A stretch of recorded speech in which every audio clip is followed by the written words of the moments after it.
Well, good afternoon, YouTube.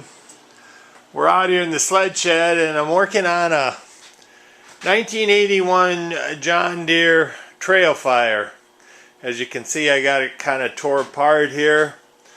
Picked this up at the local John Deere dealership. I think it had been sitting outside for over 10 years.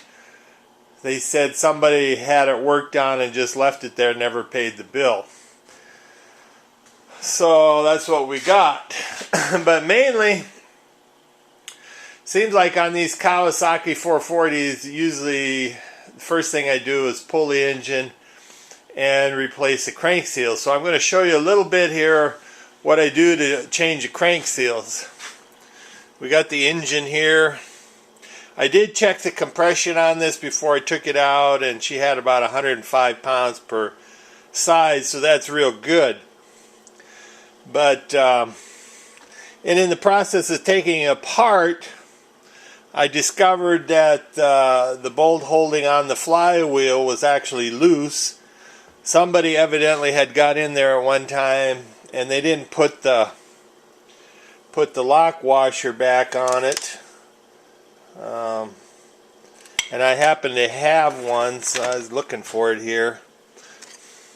I don't see it, but I have a new lock washer that goes onto the flywheel.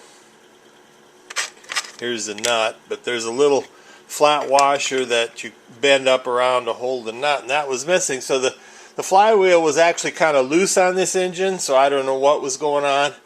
And the ring gear that was on here for the starter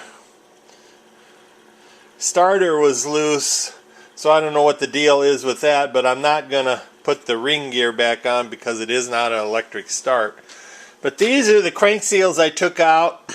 You can see this little wire piece is loose, stayed in there, so the crank seals were bad on it, and the stator was very greasy, which is a sure sign that the crank seal's loose.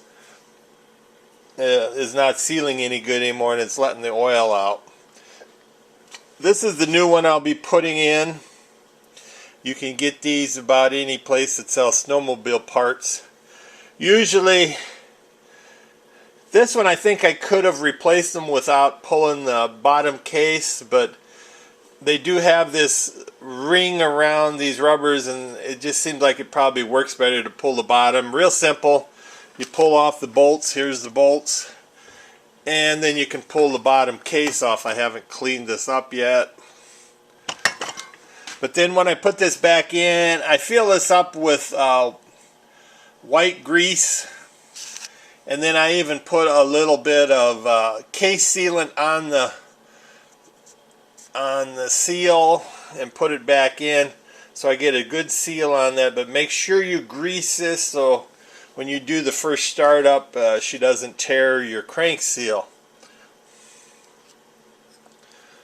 So that's what I'm going to be doing, putting it back together here. I tried firing it before I pulled the engine, but it wouldn't fire, but I had taken the carb out, so that maybe is one reason it wouldn't fire. But there was some issue with this flywheel, and I don't think they had it set right. The timing marks weren't set right, so not sure if this is why this sled was at the dealership, if somebody at the dealership worked on it. If they did, they didn't do a real good job.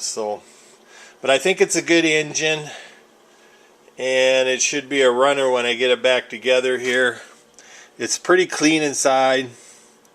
And I usually have pretty good luck with these 440 Trailfires, getting them going. But that's just a little bit of what I'm doing out here today. I'm going to try to get the engine back in and see if she'll fire. I did put a new kit in the fuel pump. I usually do that anymore. Might as well just do it while you got it all tore apart. And I just leave the fuel pump right in the sled, pull the top off, clean it out, and put the new kit in. It's real simple to do. Just some cheap insurance. But we're going to see if we can make a runner out of this one. It's not too bad. It looked worse. The wear bars were bad on it. And I'll probably paint the hood. Evidently somebody crashed it at one time, so it's got a sport fire hood on a Trailfire, but I'm probably going to be stripping them decals off anyway, and we'll see how it goes. But I did have to do some repair on this. I had to do a fiberglass repair on these flip lids. They're usually broken. This one was. So, well, we'll see you again. Thanks.